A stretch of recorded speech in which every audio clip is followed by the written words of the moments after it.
Ay, nakakainis talaga pag yung kasama mo sa tindahan, tamad magbantay. Meron akong kailangan bilhin sa labas, di ako makaalis. Nakakabwisit. Nakakaurat talaga tong kasama ko dito eh. Kailangan na kailangan ko ng bilhin yun. Nabubwisit na ako. Pag nabwisit talaga, palalayasin ko na to. Ang aga-aga, pinapainit yung ulo ko.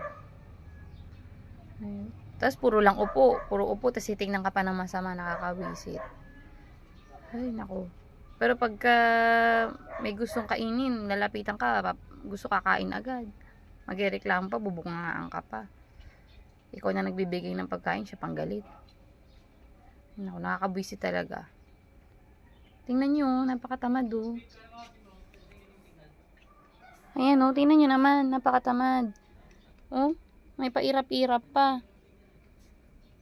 Ano? Magbantay ka naman. Ano, puro higa na lang?